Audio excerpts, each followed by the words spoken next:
불길 속에서 초인종을 눌러 이웃들을 대피시키고 정작 자신은 숨지고만 고 안치범 씨의 사연 얼마 전에 전해드렸는데요. 각자 도생이 익숙해진 사회 분위기 속에 한 20대 청년의 희생정신은 가슴 먹먹한 감동을 주었습니다. 지난 24일 한 아파트에서 불이 났는데 안치범 씨를 닮은 의인들이 또다시 나타났습니다. 대부분의 사람들이 잠든 새벽 시간에 불이 난 데다 대피 방송도 나오지 않으면서 자칫 더 큰 참사로 이어질 뻔했는데요. 급박한 상황에서 몇몇 주민들이 이웃들을 깨워 대피를 도운 덕분에 피해를 줄일 수 있었다고 합니다. 뉴스 따라잡기에서 이들을 직접 만나봤습니다. 지난 24일 불이 났던 아파트 외벽엔 화마의 흔적이 고스란히 남아있습니다. 집안 내부 역시 멀쩡한 물건을 찾기 힘들 정도입니다. 보시는 거와 같이 다 전소돼서 저희는 남는 게 없으니까 이게. 앞뒤 베란다가 다 녹았죠. 창문 다 떨어지고 세탁기, 보일러를 다 타고.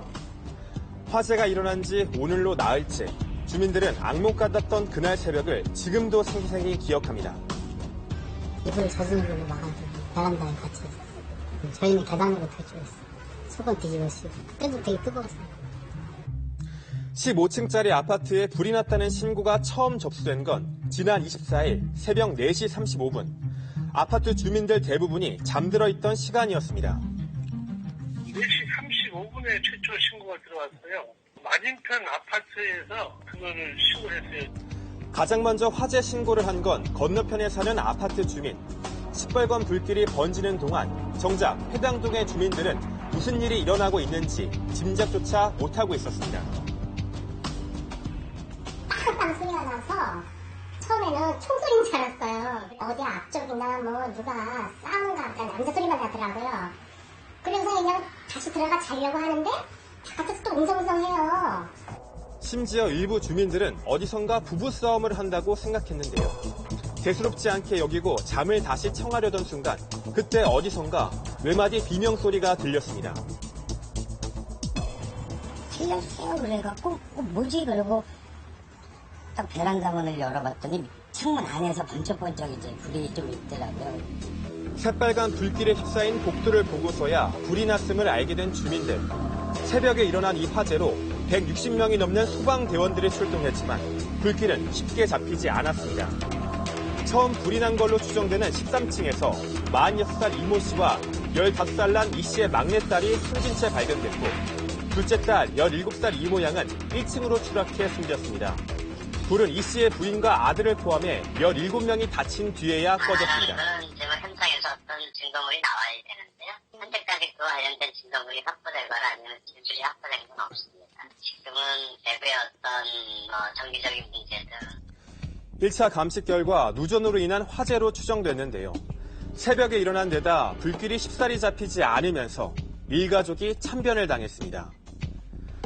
더구나 당시 아파트에 화재 대피 방송조차 나오지 않아 인명피해가 더 커질 뻔했는데요. 자칫 더 큰 참사로 이어질 뻔한 상황을 막은 데는 숨은 의인들의 노인 노력이 있었습니다.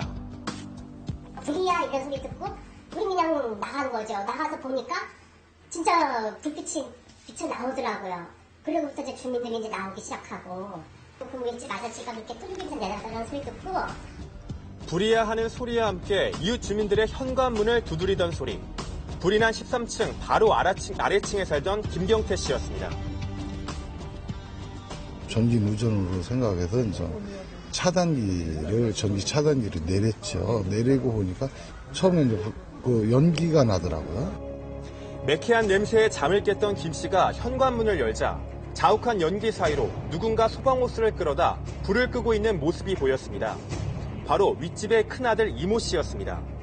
윗집에서 시작된 불은 이미 걷잡을 수 없이 번진 상황. 내가 판단하기로는 벌써 이미 늦어서 손을 쓸 수가 없는 상태고 아드님한테 부모님 다 모시고 빨리 도피하자. 김 씨는 얼른 집으로 돌아가 아내와 딸을 먼저 대피시킨 뒤 12층부터 1층까지 걸어 내려오며 집집마다 현관문을 발로 차고 또 손으로 두드렸습니다.